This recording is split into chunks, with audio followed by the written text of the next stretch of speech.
Welcome to Heart Talk in the City, where stories heal and hearts connect. Today we are meeting with two very special gentlemen, Mr. Bruce Burroughs and Mr. Sargent Austin. These two gentlemen were part of the civil rights movement, a movement we've all been hearing about around the world. And today I have the honor of actually talking to them and having them tell us about their experience. So welcome, gentlemen. Thank you. Yes, I would like to start, of course, before all the action started, you all had lives as young boys growing up. Could you please tell us about those experiences as before the movement, as young men? Okay, we both grew up in rural Alabama, small towns in rural Alabama, single parents. Moved to, and poor, or Po, as I say, because we don't afford a P and an O. He and I met in Montgomery, Alabama at high school in 1963 in the 9th grade, and we've been friends ever since. Yeah. Well, I think mine was a little bit more rural than his. It was in a place called Union Springs, which is like the county seat of Bullock County. That's in Alabama. That's in Alabama. And there, people still had wells and no inside toilets, inside running water. And my father divorced my mom when I was about 3. So then we were dropped at we went with her to New Jersey, and we were there for, I guess, just a short while, enough for my sister to be born. Then we moved back to Alabama. The thing that got me most there is when we were riding the train, and the train was segregated. So when you got below the Mason-Dixon line, you had to change coaches and be at a certain place, and the coaches were traveling on the train, even though you paid the same fare and all of that. And I only remember just certain little figments of that, maybe because I was very young, but some things hit you very, very good. My grandmother, who I later learned had come to New Jersey to help my mom with the new baby being born, was coming back with us, but I didn't remember that she was doing that. I just remember at the train station in Atlanta, and my brother and I had to go to the bathroom, and they would have signs, that only colored over here or whites here, and it was quite a distance away, so I was like 3.5. So my grandmother said, just whip it out and pee in the railroad tracks. So I had mastered the act of whipping it out, but my brother, who was a little younger, had not. He fell down into the tracks and skinned his knees and his face and all of that, and therefore he didn't get a picture taken. That was the only time we had a picture to take of my grandmother. We never got another picture of her that particular time there. So that was an issue, just going that. And then growing up, I guess being in a place or assigned areas that you were going to live in, what you would do, and jobs you'd get, and schools, everything was segregated. I mean, you're talking about even segregating the dead. You didn't even bury the dead together in ambulances or in a hospital. In the early days, they would just go to one hospital that was there available for you. It was a real strong racial caste system that we grew up in. Besides, like movie theaters, you had to go, if you wanted to go to a movie theater, you paid at the front, and if a white person walked up, you had to step aside, let them buy their ticket. But after you bought your ticket, you had to go around to the side door to go upstairs in what literally called a peanut gallery, because black people had to sit upstairs in what they call a peanut gallery, and they would throw stuff up there at some time when you were trying to watch a movie. Riding the back of the bus, he's right about those kind of things. The schools segregated. We got hand-me-down books. We never got new books. The books we got were the books that were taken out when they replaced the books. They would bring them to the black schools. Same thing with desks and chairs. We would get the old desks and chairs. I was in Montgomery in the late 2000s and went on a tour of Old Town Montgomery. And they were talking about different things happened, how in the 1950s they took certain desks out of the school. And I raised my hand to the person, no, that's not true. I said, because I was in school in the 50s. And I said, they had those desks. I sat in one of those desks until the 8th grade. That you said they took out of school. They took them out of school, they put them in our schools. Mm-hmm. And I even went to a 2-room schoolhouse where they had the 1st through 3rd grade, and then they had the 4th through 6th. And the teacher had to take control of each one of that group there. So you learned a little more because you're in there with the bigger kids, but sometimes the kids would, harass you a little bit there. And one of the punishments was that you'd put more coal into the stove. because that's what heat was, and no running water, of course, and you had to have outside toilets like outhouses that you went to with that. So it was kind of, and like you were saying, we were kind of very people without means. There were other people who had both parents, and having two jobs, they were maybe able to afford them a little bit more things than some other of us were. Take, for instance, during my time when my mother left the rural area to get a job. In the rural area, the only thing she could do was help doing seasonal cotton picking, where you give us a cash crop, big cash for that. Or you work for somebody else harvesting some of their crops, and you may get paid cash. But it wasn't steady, it was seasonal. And most of the people that went to school, I mean, maybe they got to, like my mom, in 7th grade. And that's what she had. So she moved away to go to Montgomery, the capital seat, so she could make work as a maid. And she could get like $3 whole a day for working a whole day there, and no sick leave or anything like that. So I think she graduated by the time I was in 1965 or so. I think she was making up to $5 whole a day. But I think Henry Ford had done that in 1914 for the Ford Motor Company for their plants. But that's what. Yeah, most people work, especially female. And where I was, the men worked in called paperwood. There was something made paper out of it, logging. Women worked in restaurants. They worked in houses. Something called a shirt factory. For up until I think maybe the 80s, late 70s, 80s, most of the shirts in the United States were made in the South, different parts of the South. In the little town I lived in, they had a shop called Shirt Factory, and they made shirts there. Bandline, big name shirts were made there. And so they started offshoring this, and they started offshoring. They sent it to first I think to Caribbean, then they sent it to Asia, different parts of Asia. But those were some of the jobs people had. They didn't pay much though. And mother worked in restaurants most of her life, and even in the restaurants in rural Alabama, even though she worked in the restaurant. Me, like everybody, you had to go to the back door to get food. All black people, you had to go to. They had to cut a window in. You couldn't go inside. You walked up to the window and you ordered your food, and they bought your food. They handed it to you out this back door. Even though all the people working in the kitchen were black women, some black men, most black women. And the same thing when you went to go to a medical help too. I remember going and if you had an appointment, let's say you had an appointment at 1 o'clock and all of that, and you were there with the appointment and you went early. If someone else came in, like a white person would come in, then you would not be seen, and you'd be sitting in a separate waiting room, and they'd see you when they got to see you. And I had somebody want to see me. He did not even come to even touch me. Like I was taboo, like almost like a 10-foot pole like thing. He was going to diagnose me from across the room. So, but you were still paying for what you had to do. The only person who didn't do that, I guess, was a dentist when they had to actually physically touch you or whatever to do that. Also related to that, we had to get different shots, vaccinations, mumps and measles shots and stuff. Well, blacks were not allowed to go to the clinics to do that. And when school started, white kids could go get shots, either go to doctors, go to the clinic and get shots before school started. What they did with black kids was the first day of school, they lined you up and gave you your shots. You got all your vaccinations for the first day of school. That's how they did, like in the first grade, senior elementary school, that's how they did it. We weren't allowed to go to clinics. And they came to the school, and they spent one day, and they gave everybody a shot, and that was it.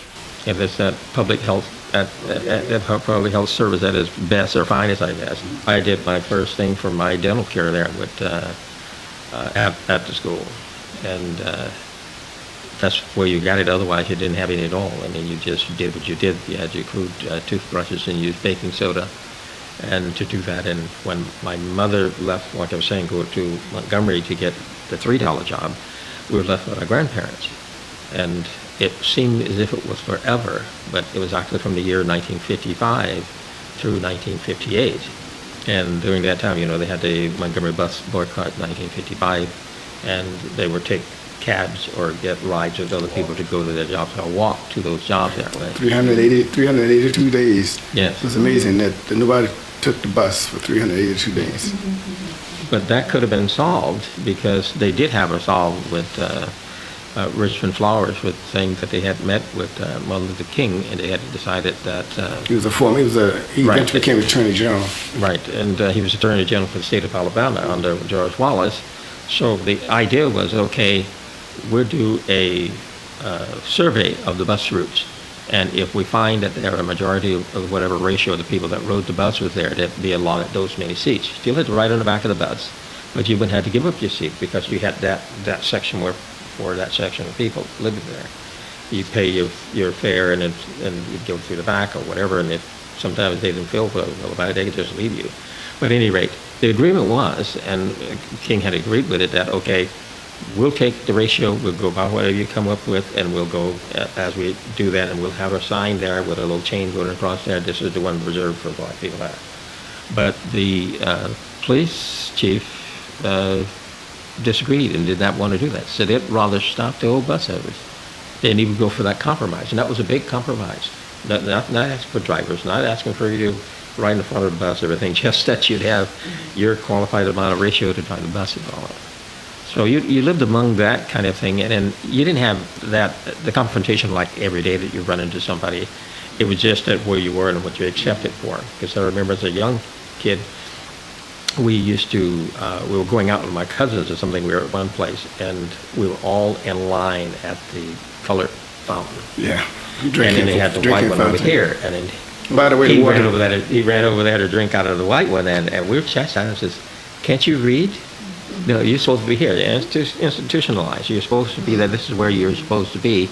And he couldn't read, so he would just with a desire to drink a drink of water. So I could read, and I drank out of both of them just to see what the water tastes like, and it tastes the same.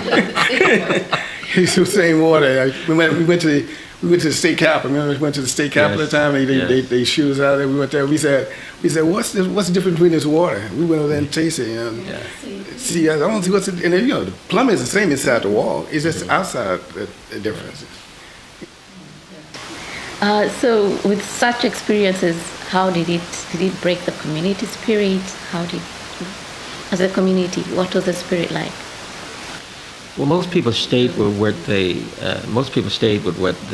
had. They had jobs, and those people that had, families that had 2 jobs, they had to maintain those, and they could not, let's say, disrupt the system. If you had a job and you could live in a certain place and could get a car and all of that, then you had made it this way. You didn't want to jeopardize that by muddying the water. Mm-hmm. So it stayed status quo. A lot of people not even registered to vote or anything like that, who had never registered to vote, because when the poll tax came up, if you were making just dollars a day, and the poll tax was $2, and then they want you to pay for the poll tax from the year before and the year before, that's $6. And that represented quite a bit of money for doing that. So they tried to keep us out of what they call trouble by trying to steer us in a certain way, so that, because it wasn't unusual for somebody that could have been taken away and killed or whatever. But our parents more cared about that than us thinking that maybe that was our future. I think life was generally more upbeat than you would think, because we had support from parents, from an extended family, because the whole thing about the village was more in existence then, because you had more people that had to tell you what to do, would help you out. So you didn't feel like so oppressed or depressed all the time, but you felt like you could do things and go around and have a good time. And people would support you. You had churches to go to. I'm not too much a church person, but that was a very important thing for people generally in the community. There's social activities that we could do. And so in the sports that we played. The YMCA, which was segregated, and all of that. And if you could go, so long as you stayed within that area that you were supposed to be in, you had a support system with the church and things like that, and the clubs and stuff that related to Elks and all that were all black as well. But not stepping out of that, so people knew where they were supposed to be and didn't transgress from that.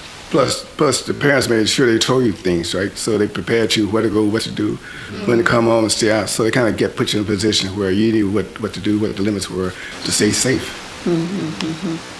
Okay.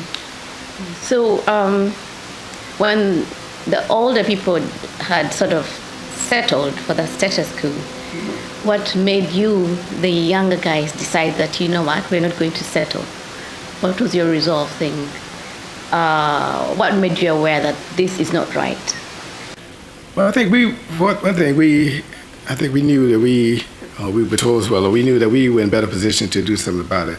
And for losing jobs, because if they didn't show up, they would lose their jobs. Somebody had to work.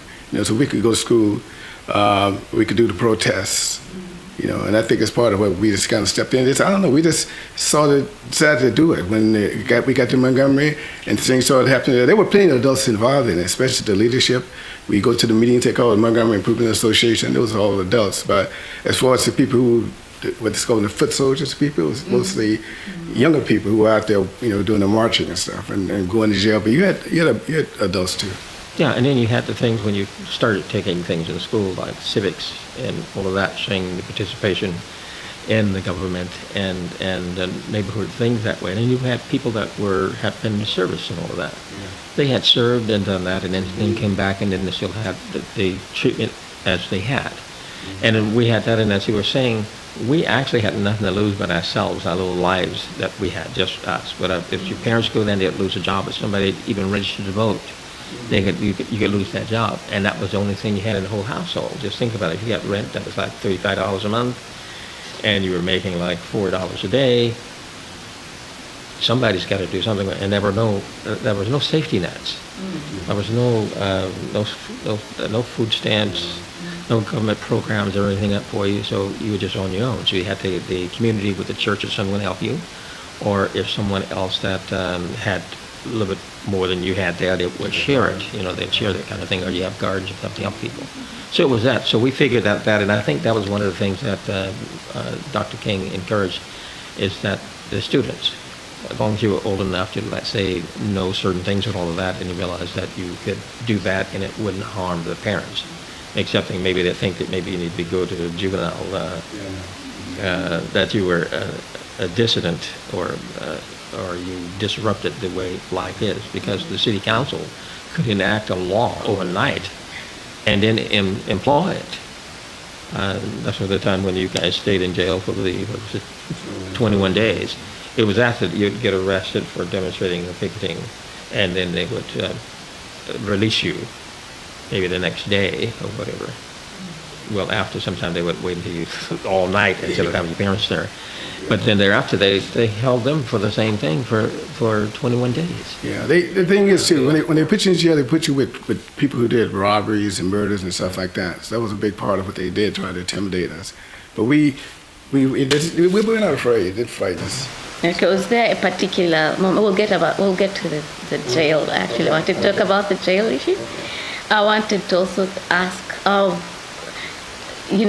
sure your parents were talking about the segregation and the situation that was going on, So was there a particular moment that said, you know what, today, this is it, I'm getting into this fight, and, I've decided.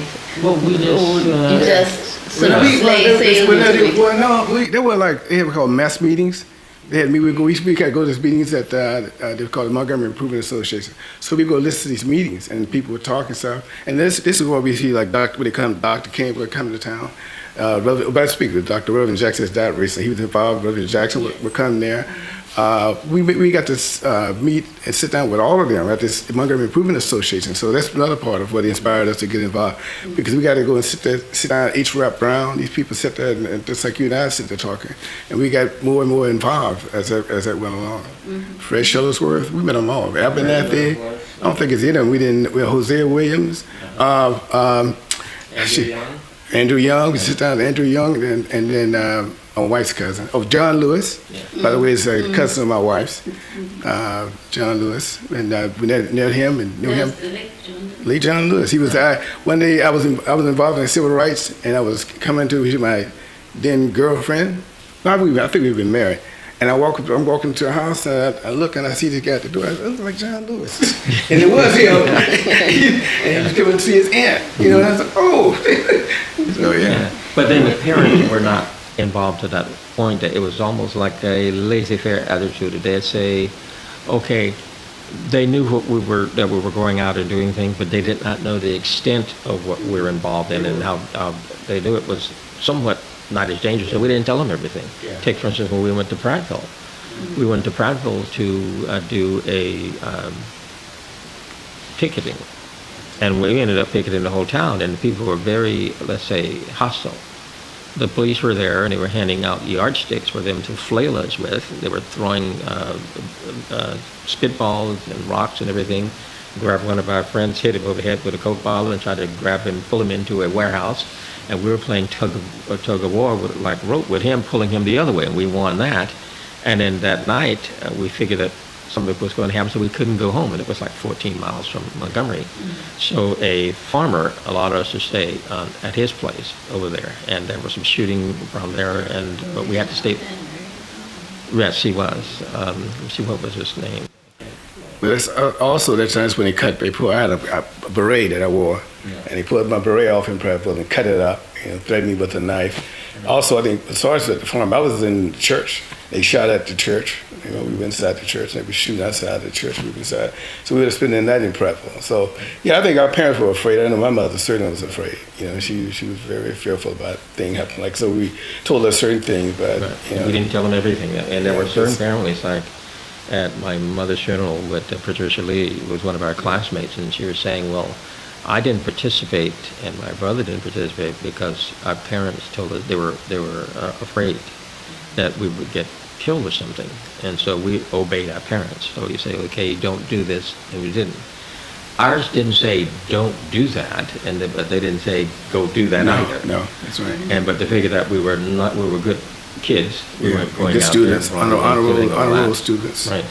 And also when we were picketing and all, it's not like most of the demonstrations and picketing today where people destroy property and everything else. Ours was completely opposite, completely peaceful and respectful with all of this kind of stuff. Walk around with just hold a sign of like all that, but still there was violent directed toward us for that.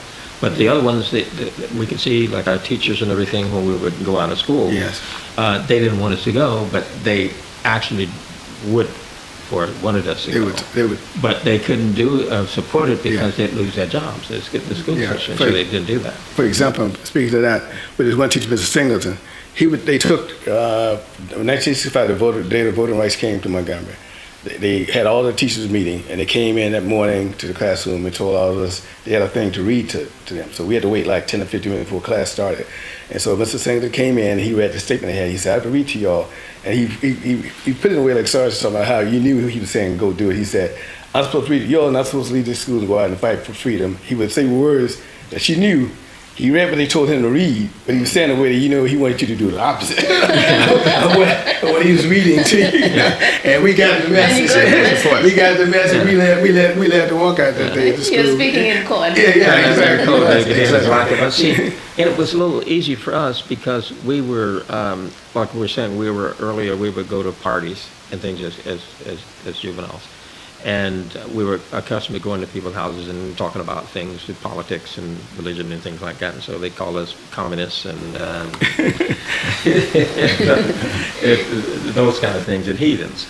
So we could talk to people and we could do that. So that was the thing that was what was our side where we had to get out as well. Yeah, as part of the arrest and stuff at some point they tried to send us to a reformatory school, what they call youth authority out here. It's like youth prisons they have in Alabama, and because they said we were incorrigible.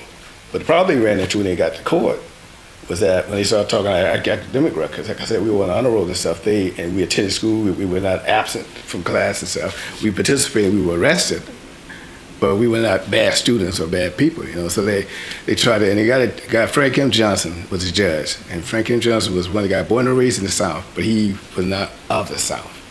And the judge got in, he told them it was unconstitutional what they did. The time they had arrested us, they said we were not bad kids. He was not sending us to reformatory school. Nothing happened to us, but they made us go to court. And it kept me in there for that time, 21 days. Right. I got arrested. I they were determined that I had to go somewhere. That was too much trouble for them.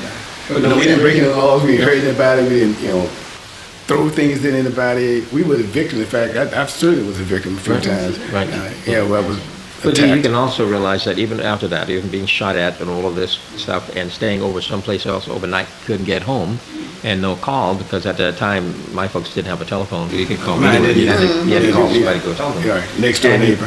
After we got back home, the next night we're out at a dance at the Elks Club.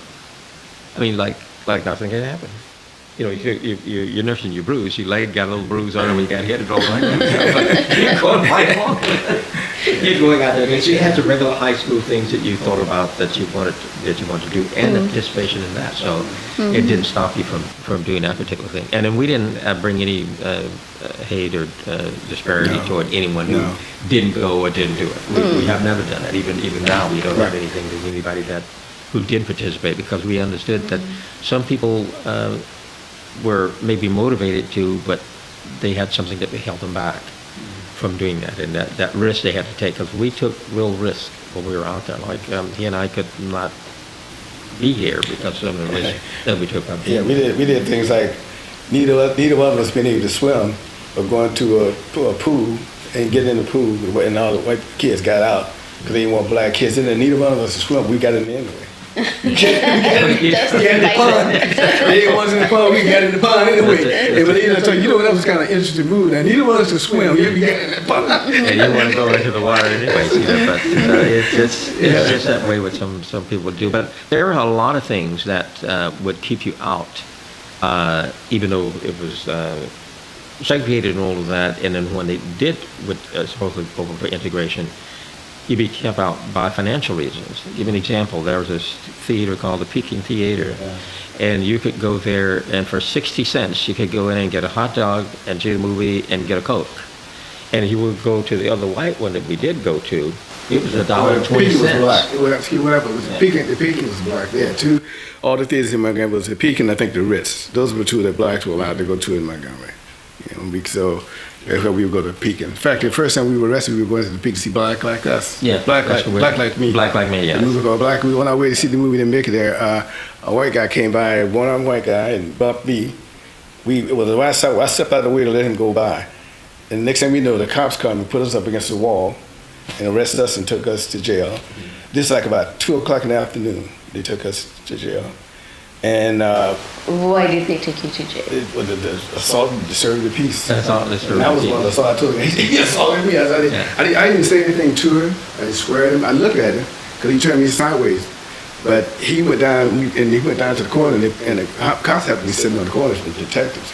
And so they just come out. We walked out. It was over. We came out the corner. Also, he jumped out and told us to get up against the wall and searched us, put us in the car, took us in the basement of the police department. Tried to thread us down there, but it wasn't working. In fact, the Sargent and another friend, McCain, said I was going to get us killed. Yeah. Because they talked to me, I talked back to them. I told the guy assaulted me. I wasn't going for that. And they thought they were trying to be more intimidating. And I said, no, I want to file a charge against the guy assaulted me. And that really made them upset. And so then they put us in jail with men. They took us to juvenile hall. They put us in with men. And we slept in there back to back. That was the first time we were arrested. We took turns sleeping. We just put back to back. You sleep now, I'll stay awake. You sleep. They said they picked us up at 2 o'clock in the afternoon. 3 o'clock in the morning, they go on our parents' door. So they arrested us. Yeah. We used to home by 11 o'clock. We were used to home. All the stuff we did, partying, we went out. Used by 11 o'clock, we were home. Mm-hmm. And there were no, the beds were like the steel. It was iron. There's no matches or anything. That's the jail bed? The jail bed, it was slab steel. We were just there, and we never did see that movie. No, we did. She did. She did.